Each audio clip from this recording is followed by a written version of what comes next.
এই গাইস এখন ভোর 6:30 বাজে। তো আমরা হোটেল থেকে চেক আউট করে যাচ্ছি, মানে শান্তিনিকেতনের হোটেল থেকে চেক আউট করে যাচ্ছি। তো সেখান থেকে একবারে তারাপীঠ চলে যাব। তো আপাতত এখান থেকে বেরোচ্ছি, শান্তিনিকেতন থেকে বেরোচ্ছি, তো তারাপীঠে গিয়ে পৌঁছচ্ছি। তো মোটামুটি গাড়ি এখন আসেনি, গাড়ি আসবে, গাড়ি আসার কথা আছে, মানে 4 চাকা। তো মোটামুটি 3 ঘন্টা টাইম লাগবে এখান থেকে যেতে, তারাপীঠ অব্দি যেতে। তো চলো যাওয়া যাক, এই ব্লগটা এখান থেকে শুরু করছি। তো গাইজ আমাদের গাড়ি চলে এসেছে, তো আমরা এখন গাড়িতে উঠে পড়ি। তো এখন গাড়ি করে শান্তিনিকেতন থেকে তারাপীঠের উদ্দেশ্যে যাব। তারাপীঠের উদ্দেশ্যে যেতে, শান্তিনিকেতন থেকে তারাপীঠের উদ্দেশ্যে যেতে পথে আমাদের আরও 3টে সতীপীঠ পড়বে: ফুল্লরা মাতার মন্দির, নন্দিকেশ্বরী মাতার মন্দির এবং নলহাটেশ্বরী মন্দির। তো আমরা পরপর 3টে সতীপীঠ দেখতে যাব। প্রথমে লাভপুরে ফুল্লরা মাতার মন্দির, সাঁইথিয়াতে নন্দিকেশ্বরী মাতার মন্দির এবং নলহাটিতে নলহাটেশ্বরী মাতার মন্দির দেখতে যাব। তো আমাদের প্রথম স্পট চলে এসেছে ফুল্লরা মাতার মন্দির, লাভপুরে, বীরভূমের লাভপুরে অবস্থিত ফুল্লরা মাতার মন্দির। এই মন্দিরে মা সতীর ওষ্ঠ পড়েছিল, মানে ঠোঁট অর্থাৎ ওষ্ঠ পড়েছিল। 51 সতীপীঠের মধ্যে অন্যতম ফুল্লরা মাতার মন্দিরে আমরা চলে এসেছি। তো চলো মন্দিরের ভিতরে ঢোকা যাক। এখানে লেখা রয়েছে ফুল্লরা মাতার মন্দির, এখানে সতীর ওষ্ঠ পড়েছিল। তো চলো মন্দিরের ভিতরে ঢোকা যাক। তো এই হলো ফুল্লরা মাতার মন্দির, বেশ ভালো, মানে দারুণ কিন্তু মন্দিরটা। তো আর এই হলো নাট মন্দির।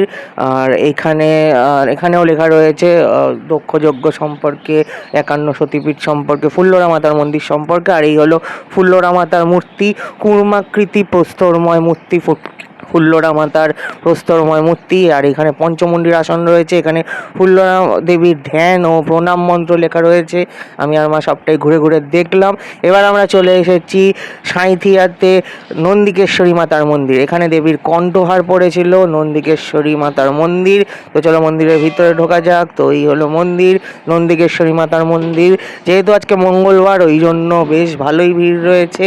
তো ভিড়ের মধ্যে দিয়ে আমাদেরকে দেখতে হবে, নন্দিকেশ্বরী মাতাকে দর্শন করতে হবে। তো চলো দর্শন করা যাক। তো এই হলো নন্দিকেশ্বরী মাতা, তোমাদেরকে দেখিয়ে দিলাম। তো এই হলো মন্দির। এখানে কিন্তু আরও ছোট ছোট অনেকগুলো দেবদেবীর মন্দির রয়েছে। আর এখানে একটা সুন্দর রাধাকৃষ্ণের মন্দির রয়েছে। আর সতীপীঠে তো শিবের মন্দির থাকবেই, তো এখানে শিবের মন্দিরও রয়েছে। এখানে নবদুর্গার বিভিন্ন মূর্তি, নবদুর্গার মূর্তি স্থাপন করা রয়েছে। আর এখানে বিক্রি হচ্ছে নন্দিকেশ্বরী মাতার ফটো, এখানে ছবি বিক্রি হচ্ছে। তো মা এখান থেকে নন্দিকেশ্বরী মাতার একটা ফটো কিনে নিল। তো বেশ ভালো। তো চলো এবার আমরা এর পাশেই, নন্দিকেশ্বরী মাতার মন্দিরের পাশেই একটা জগন্নাথ মন্দির রয়েছে। এটা নতুন তৈরি করা হয়েছে, নতুন জগন্নাথ মন্দির। এখানে আমরা জগন্নাথ, বলরাম, সুভদ্রাকেও দর্শন করে নিলাম। তো বেশ ভালো, নতুন হয়েছে মন্দিরটা, এই জগন্নাথ মন্দিরটা নতুন হয়েছে, বেশ ভালো। কিন্তু আমরা এখানে জগন্নাথ, বলরাম, সুভদ্রা দর্শন করে নিলাম। এবার আমরা চলে যাবো আমাদের পরের স্পটে, নলহাটিতে নলহাটেশ্বরীর মন্দির। তো এই হলো নলহাটেশ্বরীর মন্দির। এখানে দেবীর কণ্ঠনালী পড়েছিল, মা সতীর কণ্ঠনালী পড়েছিল 51 পীঠের মধ্যে অন্যতম নলহাটেশ্বরী মন্দির। তো চলো নলহাটেশ্বরী মন্দিরের ভিতরে ঢোকা যাক। তো এই মন্দিরটা কিন্তু হালকা পাহাড়ের উপরে অবস্থিত রয়েছে, তাই জন্য আমাদেরকে একটু সিঁড়ি বেয়ে উপরে উঠতে হবে। তো চলো এখানে আমরা মন্দির যাই, মানে মন্দিরের উপরে উঠি, সিঁড়ি বেয়ে উঠতে হবে। এখানেও কিন্তু ভিড় রয়েছে, যেহেতু মঙ্গলবার, ওই জন্য পুজো দেওয়ার ভিড় রয়েছে। তো চলো আমরা দর্শন করে নিই মাতা নলহাটেশ্বরীকে। তো চলো তোমাদেরকেও দেখাই। তো এই হলো মা নলহাটেশ্বরীর মন্দিরের মূর্তি। তো বেশ ভালো, আমরা দর্শন করে নিলাম নলহাটেশ্বরী মন্দির। আমাদের 3টে সতীপীঠই কিন্তু ঘোরা হয়ে গেল। এবারে আমরা তারাপীঠ চলে এসেছি। আমরা এবার তারাপীঠের যে গেট, তারাপীঠ গেট, সেটা পেরিয়ে কিন্তু আমরা তারাপীঠের ভিতরে ঢুকে যাব। তো চলো তারাপীঠে পৌঁছে যাওয়া যাক।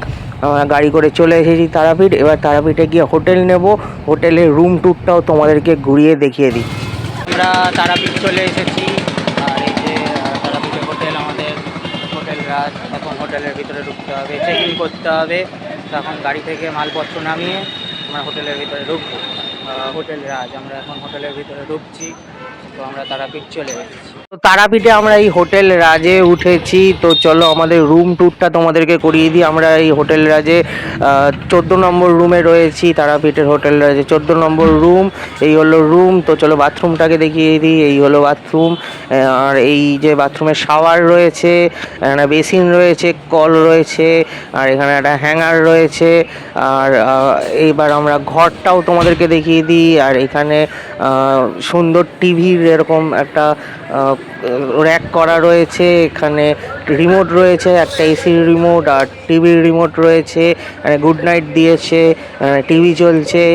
আর এইদিকে একটা জানলা রয়েছে খুব সুন্দর। এখানে চেয়ার রয়েছে, এখানে ছোট্ট আলমারি কাম জুতোর র্যাক বা যেটা যেই হিসেবে ব্যবহার করা যায় আলমারি টাইপের এরকম করা রয়েছে। এরকম দুদিকে দুটো র্যাক রয়েছে। আর এখানে এরকম জানলা রয়েছে, এখান দিয়ে সুন্দর রোড ভিউ পাওয়া যায়। এখানে একটা টেবিল রয়েছে, এখানে সাবান রয়েছে, জগ রয়েছে, গ্লাস রয়েছে, অ্যাস্ট্রে রয়েছে। আর এখানে সুন্দর এরকম একটা আয়না রয়েছে। আর এই হলো বিছানা, ব্ল্যাঙ্কেট দিয়েছে, এসি চলছে, উইন্ডো এসি। এখানে কিন্তু উইন্ডো এসি রয়েছে। আর এই যে বারান্দা, এটা হচ্ছে রুমটার সব থেকে বেস্ট পার্ট। এখানে সুন্দর রোড ভিউ পাওয়া যায়। আর এইদিকে মন্দির রয়েছে, তারাপীঠ মন্দিরও কিন্তু একটু ভালো করে লক্ষ্য করলে বারান্দা দিয়ে দেখা যায়, তারাপীঠ মন্দির দেখা যায়। আর এই যে তারাপীঠ মন্দিরে যাওয়ার রাস্তা, আমাদের বারান্দা দিয়েই কিন্তু তারাপীঠ মন্দির দেখা যায়, একটু ভালো করে খেয়াল করলেই দেখা যায়। তো বেশ ভালোই হয়েছে আমাদের রুমটা। গাইস, এখন আমি তারাপীঠ হোটেলে চলে এসেছি। এবার আমরা এখন একটু রেডি সেডি হয়ে নেবো, মানে একটু স্নান টান করে নিয়ে তারপরে তারাপীঠ দর্শন করতে বেরোবো। তো এই ব্লগটা এই পর্যন্তই থাকলো। চলো, টাটা।